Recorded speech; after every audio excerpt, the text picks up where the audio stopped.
Lovey po na maalam na sa Batang Quiapo, kapamilya teleserye, trending worldwide.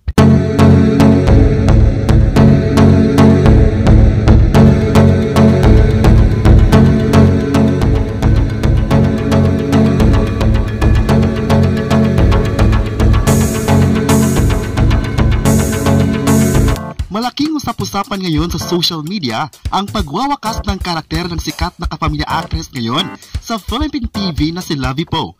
Malungkot ang kanyang taga-subaybay ng teleseryeng FPG's Batang Quiapo sa episode noong January 4, 2023 dahil winakasan na ang karakter bilang Mukang, ang greatest love ni Tanggol na ginagampanan naman ni Coco Martin. Sa laki ng pagkukulang ni Mukang kay Tanggol na lagi siyang ipinagtanggol simula pa noong mga bata pa sila, tanda ng malaking pagmamahal sa kanya bilang isang kaibigan ay hindi na ito natumbasan dahil mas inisip nila na ibili ng magulang na huwag iibig sa binata dahil walang mangyayari sa buhay niya.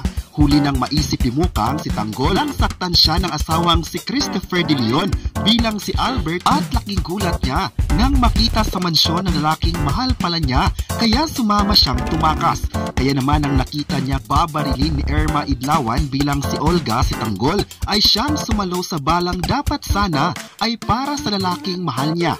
Sa sentido ang tama ng bala kay Mukang kaya malabong mabuhay na ito tulad ng mga nabasang komento ng netizens dahil hoping na buhay ang katambal ni Tanggol.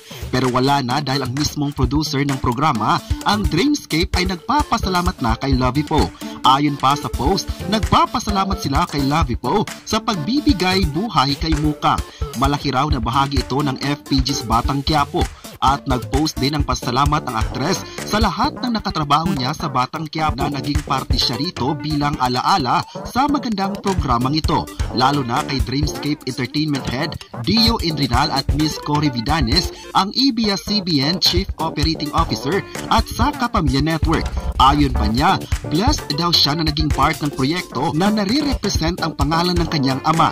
Ito raw ang kanyang kauna-unahang nagawa at palagi niyang ipinagpasalamat. Malaki din ang kanyang pasasalamat kay Sir Dio Indrinal, Cory Vidanes at ABS-CBN para sa oportunidad. Binigyan daw siya ng missing piece para sa isang puzzle. Ayon pa niya, palagi niya itong aalagaan at grateful sa isang bagay.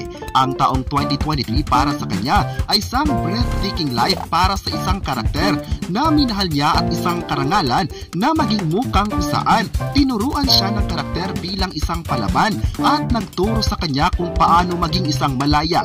Isa raw itong mabigat na desisyon para umalis, ngunit kailangan niyang gawin para sa sarili niya. Dagdag pa niya, para naman sa Batang Quiapo team, bumilib ang kapamilya actress sa di matatawarang galing sa paggawa ng teleserye at sinabi pang mamimiss niya ito. Para naman sa leading man niyang si Coco Martin, sinabihan niya itong tagapagtanggol mula sa teleserye at nagbiro pa na baka sa another life ay pwede siyang ipagtanggol nito.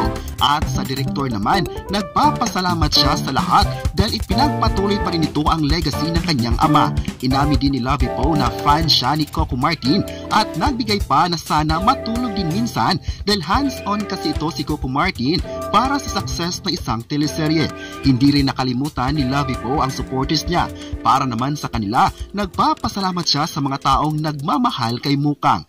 Dagdag pa niya, mahal niya ang mga ito at malungkot niyang sinabi na si Mukang ay nag-signing off na. Kaliwat kanan ng reaksyon ng mga taga-subaybay ng FPG's Batang Quiapo dahil bakit binago ang script. Anong nangyari raw at nasaan na sinang naghahalikan sina Mukang at Tanggol sa harapan ng Quiapo Church na nahuli sila ni Albert at nagbubunutan ng baril at nagulat ang huli dahil ang lalaking kamukha niya matagal na niyang hinahanap ay kaharap niya at karelasyon ng kanyang asawa.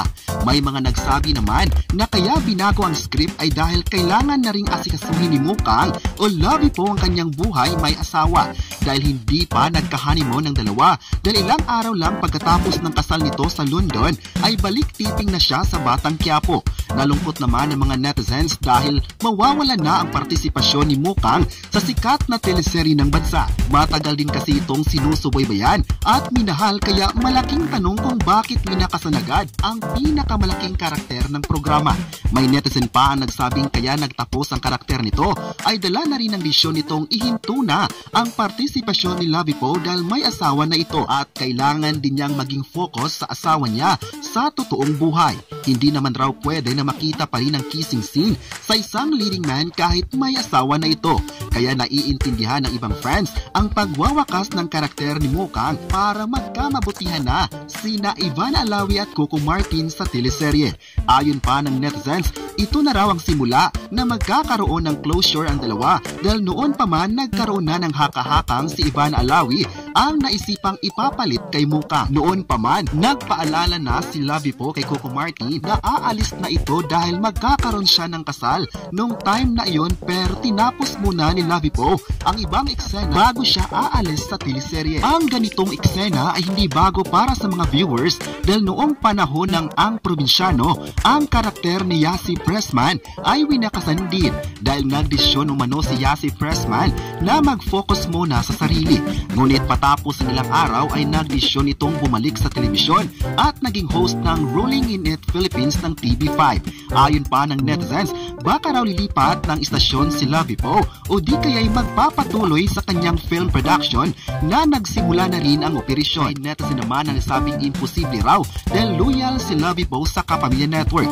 Noon pa man, sinabi na ni Lovie Poe kung paano siya masaya sa bagong tahanan ang Kapamilya Network dahil sa init ng pag-welcome sa kanya. Sa kanya lang daw, mas inuna muna niya ang sarili. May netizen naman na nagtatanong kung babalik pa kaya ito ng ABS-CBN at gagawa ng ibang teleserye ngayong wala na sa Batang Quiapo.